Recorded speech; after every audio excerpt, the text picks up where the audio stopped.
Live from downtown Detroit, Local 4 News at 11 starts now. Her life was cut short due to gun violence. Tonight, a call for justice from the friends and family of Takaya Allen. The 18-year-old was shot and killed while riding her bike exactly 2 years ago today on Detroit's west side. Good to have you with us here tonight at 11. I'm Devin Skillian. I'm Kimberly Gill. Tonight, the community honored her life while also asking for answers for her death. Sean Lay, live tonight. Sean, the person who did this is still out there. Exactly 2 years to the day this awful shooting happened at 4:30 2 years ago to this day. Also, an honor to be out there today with Takaya's family and friends. They love her so much. Her impact felt so much. So they want to shed more light on her. They don't want her shine, her legacy and light to go away because of this. They also want to shine more light on the person who pulled the trigger. They say it's high time that person be held responsible. Justice must be served, number one, and her life and her legacy must be realized to even the younger generation. A butterfly release at sunset in Detroit at this home on the city's west side. The beautiful t-shirts bear her name and her image, Takaya Allen. Family members and close friends on this night making sure the work, the dedication the 18-year-old OU nursing student showed will be carried on. Takaya Allen will never be forgotten. She was taken away from her mother with the pull of a trigger exactly 2 years ago. Kai Cooks is Takaya's mother. It's hard. I cry all the time, but it's going to be okay because I know God. It's all matters. What also matters, holding the person responsible for pointing a gun out of a moving car at Linwood and Pingree, fired and shot Takaya dead with the pull of a trigger. That smile, all of that promise taken away, and for 2 years to the day, no one has been caught. Takaya's grandmother thinking of her granddaughter while thinking of the impact Takaya could have on others. I, through my nonprofit, have set up a book scholarship. And the motto of that scholarship is, I want our young people to reach for books instead of guns. Reaching for books instead of guns. Really impressive how everyone there, through their pain, looking for positive ways to honor Takaya. And at the same way, guys, again, highlighting 2 years to the day, this very day here, that a person hung out a car, squeezed that trigger, and got away with it. Perhaps police will get a phone call, some kind of tip that will lead them to the right person to hold them responsible at long last.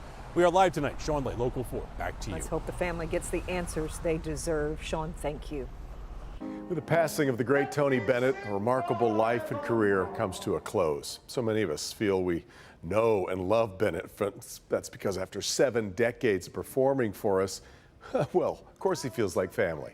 But photojournalist Linda Solomon photographed Bennett for 40 years. She really knew the man. Mara McDonald live downtown tonight. Mara, Linda herself has spent a lifetime photographing some of the most famous people on the planet, like Tony. Devin, exactly. But to Linda, Tony wasn't just another subject. He was a good man and a dear friend. I first met him at Pine Knob. I have that photograph. Linda Solomon didn't want the trite stage shots. She asked him if he'd come sit in the stands. The photo would be the first of many over the next 40 years. He was so giving, and he, you know, that was who he is. I mean, he never changed. With the great fame for 7 decades. I left my heart. To see Tony Bennett perform was to see a singer who gave to his audience, invited them in, felt his warmth. If you ever experienced him off stage and off duty, he was the same. Even in his later years, when he looked at you, the smile and the sparkle extended to his eyes. It radiated outward. From the great dimples to the eyes, I mean, he was just the kindest. And, you know, having the opportunity to photograph him at home and to get to watch him paint, because painting was as important to him as his singing. Bennett did 2 things daily, paint and then sing. Linda was working on new photos with him one day. As we were talking, he just started sketching. I didn't have a clue he was sketching me. And then when he finished, he said, look at this. And I looked, you know, it was such a surprise. Each year, a Tony Bennett painted holiday card would come to the house, and he presented Linda and her husband Barry with one of his paintings for their anniversary. She cherishes them. When you're a superstar, you know, you don't want to disappoint your fans, and he never did, ever. Frankly, he was even more special. 'Cause of you. the sun will shine. Back here live, a special thank you to Linda Solomon for opening up her home and her archive to us tonight. I hope all of you enjoyed seeing all those pictures as much as I did. We're live downtown tonight. I'm Mara McDonald, Local 4. Really lovely. Speaks to Linda's talent as much as Tony's. Really great. Good stuff, Mara. All right, new tonight at 11. The man accused of kidnapping and strangling Winter Cole Smith is facing more charges. Today, Michigan's Attorney General Dana Nessel announcing Rashad Trice is being charged as a fourth offense habitual offender. He is facing 20 charges now, including first-degree premeditated murder, kidnapping, and home invasion. He's accused of sexually assaulting and stabbing his girlfriend, kidnapping Winter, and then murdering her before dumping her body in Detroit. Trice faces life in prison. Ann Arbor police asking for your help to find the person responsible for vandalizing 2 fraternity houses at the University of Michigan. It happened at 2 houses off campus, one on Geddes Avenue and the other on Oxford Road. Police say the vandalism consists of homophobic and anti-Semitic symbols, including a swastika at one of the locations. Police believe it happened between 5 p.m. on July 17th and 6 a.m. on July 18th. So they're asking people in the area to check their doorbell cameras. If you know anything, call Ann Arbor Police. Tonight, 2 people are charged in connection with the deadly shooting in Livonia. All started with a fight between 2 women in a store on Merriman Road. Prosecutors say the altercation then continued into the parking lot.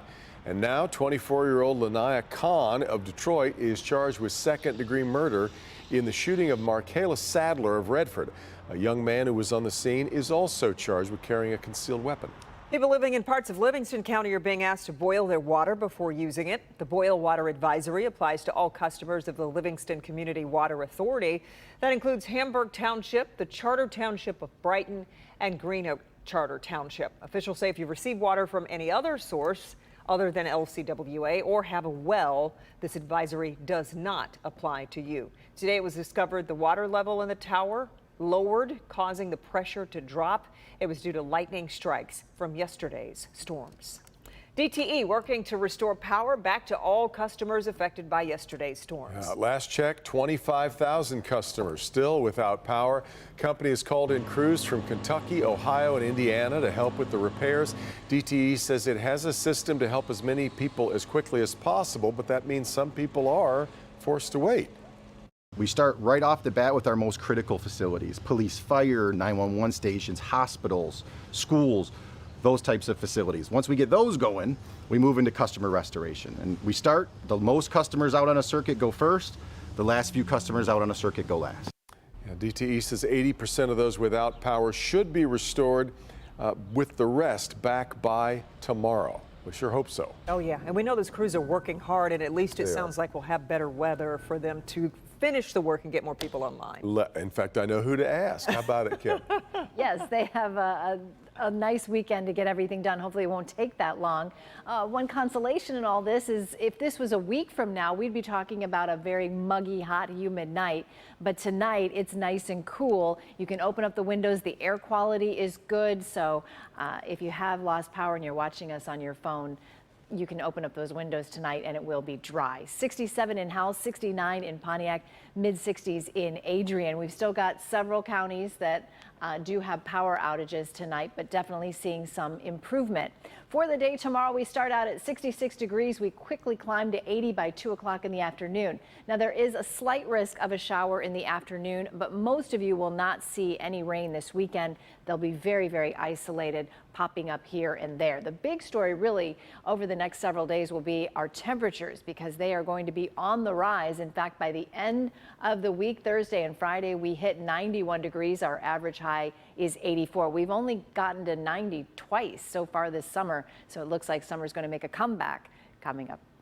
Hey, Kim, you may soon be able to pay with your palm print. Oh boy, here we go. The new feature coming to one major grocery store chain.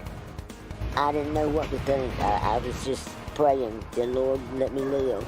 Wow, and a story of thinking on the fly. A couple survives after a tornado rips the roof off their home where they hid that likely saved their lives. Also could throw a monkey wrench into your weekend plans. Stretch of I-75 shutting down this weekend. We'll tell you about it next.